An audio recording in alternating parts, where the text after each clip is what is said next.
वारिस पठान ये कह रहे हैं आप वक्फिस्तान बनाना चाहते हैं, आपको मुसलमानों के और खासकर जरूरतमंद और गरीब मुसलमानों के भले से कोई लेना देना नहीं है। आप नहीं चाहते कि जरूरतमंद मुस्लिम का भला हो, इसीलिए आप इस संशोधन का विरोध कर रहे हैं। ये बीजेपी को कब से मुसलमानों की इतनी फिक्र होने लग गई? जब मुसलमानों के घरों को बिना नोटिस दिए बुलडोजर से उखाड़ लिया जाता था, जब खामोश बैठते, मुसलमानों का दिन दहाड़े मॉल मिक्सिंग कर दिया जाता, जब तो सब खामोश बैठते हैं। हाँ, आज पार्लियामेंट के अंदर एक भी मुसलमान मंत्री नहीं है, कैबिनेट मिनिस्टर 1947 से। तब आपको तकलीफ याद नहीं है मुसलमानों को आगे बढ़ाना? एक भी सीट देते नहीं है, एक भी टिकट देते नहीं है मुसलमानों को चुनाव लड़ने के लिए। तब मुसलमानों की फिक्र नहीं हुई आपको, और आज मुसलमानों की हिमायत करने आ गए। अरे साहब, ये मुसलमानों के खिलाफ जो नफरत है ना बीजेपी और आरएसएस को, ये वक्फ अमेंडमेंट बिल उसका सीधा साधा सबूत है। इनको कितनी नफरत है, इनको हमारे खाने पीने से, मदरसे से, मस्जिद से, हिजाब से सबसे नफरत थी। अब ये वक्फ अमेंडमेंट बिल लाना, ये बिल पर से इलीगल है, असंवैधानिक है, ये वायलेशन है आर्टिकल 14, 15, 26 संविधान का, जो राइट टू प्रैक्टिस रिलीजन की बात करता है। ये डिस्क्रिमिनेटरी बिल है। ये बिल इंट्रोड्यूस करके साहब, ये वक्फ बोर्ड के जितने पावर है, वक्फ ट्रिब्यूनल। अच्छा, आपको नहीं लगता वारिस पठान की वक्फ बोर्ड में कुछ गलतियां हैं? आप नहीं मानते इस बात को? वारिस पठान आप नहीं मानते? वारिस पठान सवाल सुनिए, आप नहीं मानते कि वक्फ बोर्ड में कुछ खामियां हैं? आप नहीं मानते कि वक्फ बोर्ड में कुछ ऐसी चीजें हैं जो बिल्कुल इलॉजिकल हैं? अरे नहीं, क्या इलॉजिकल है बताइए? कौन सी चीज इलॉजिकल? जैसा कि सेक्शन 40 जिसके बारे में कहा जाता है कि वक्फ बोर्ड किसी भी संपत्ति पे दावा कर देगा और वो संपत्ति उसकी हो जाएगी। कोर्ट है ना?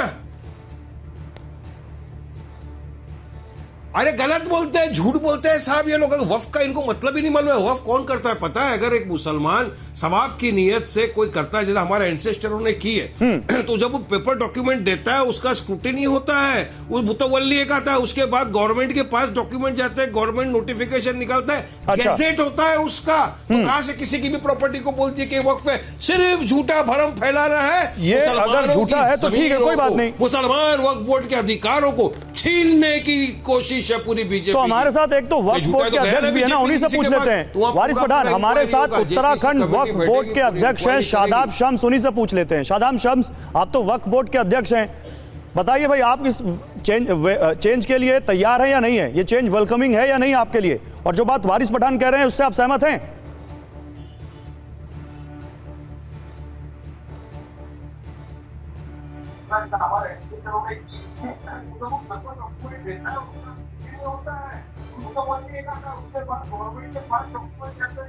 शादाब शम्स, आप तक मेरी आवाज आ रही है? शादाब शम्स तक मेरी आवाज नहीं जा रही, पीसीआर उनको जरा जोड़िए। लेकिन अमिक जमई हमारे साथ हैं। अमिक जमई, आप भी यही मानते हैं कि यहां पर हिंदू मुस्लिम कर रही है बीजेपी वक्फ बोर्ड में संशोधन के जरिए? देखिए गौरव, ये मामला बहुत ही गंभीर है। देश में सेना के पास, उसके बाद रेलवे के पास, और तीसरा जो वक्फ बोर्ड है, इस मुल्क में सबसे ज्यादा जमीनें वक्फ बोर्ड के पास है। और ये वो जमीनें हैं, एनिमी प्रॉपर्टी नहीं है, ये वो जमीनें हैं जो मुसलमानों द्वारा धर्मार्थ कार्यों के लिए दान की हुई जमीनें हैं, जिसे वक्फ बोर्ड मैनेज करता है। ठीक है। ये किरण रिजिजू साहब आज ये बता रहे हैं कि वो प्रधानमंत्री जी कितने मुस्लिम समर्थक प्रधानमंत्री हैं, वो कितना भला चाहते हैं। इनका भला आप समझ लीजिए। जब गुजरात में जब मुख्यमंत्री थे जनाब, अब जब ये प्राइम मिनिस्टर बन गए, आज तक गुजरात में पिछले 35-40 साल में वक्फ बोर्ड का फाउंडेशन तक नहीं हुआ, उसका अध्यक्ष तक नहीं बनाया। तो ये सवाल ये है कि सरकार के जो मित्र लोग हैं ना, जो बड़े बड़े बिल्डर है, बेसिकली ये रियल एस्टेट होल्डर्स का, बिल्डर्स का पूरा एक लॉबी है। भारतीय जनता पार्टी तो नाम है ना, उसको भारतीय जमीन पार्टी नाम रखना चाहिए। तो अब सेना के बाद, बीएसएनएल के बाद, अब जमीन का नंबर आया है नंबर 3 पे वक्फ बोर्ड के लोग। नहीं, तो आप ये मानते हैं कि बीजेपी मुस्लिमों के लिए कुछ भी भला कर ही नहीं सकती? अगर वक्फ बोर्ड में कुछ अव्वल तो आप तो ये कह रहे हैं कि वक्फ बोर्ड में कोई खामी नहीं है, और अगर है तो बीजेपी वो कुछ और कर रही है। एक बात समझिए आप, सभी मंत्रालयों के मामले में हमेशा अमेंडमेंट बिल आते हैं। हाँ। बिल आने चाहिए, लेकिन जो 40 जो बड़े एतराज हैं, आपको हैरत होगी। अब आप एतराज सुनिए। आप साहब कह रहे हैं कि कौन मुसलमान होगा, कौन नहीं होगा, पहले सरकार तय करेगी, फिर वो जमीन दान कर सकता है। फिर नंबर 2 क्या बोल रहे हैं कि शिया जो एक बहुत छोटी कम्युनिटी है मुसलमानों में, उसकी आबादी बहुत थोड़ी है, उसके अंदर एक बोहरा कम्युनिटी है। बोहरा शिया में टकराव कराने के लिए एक नया वक्फ बोर्ड अब बनेगा। ओके, चलिए साहब, बना लीजिए आप।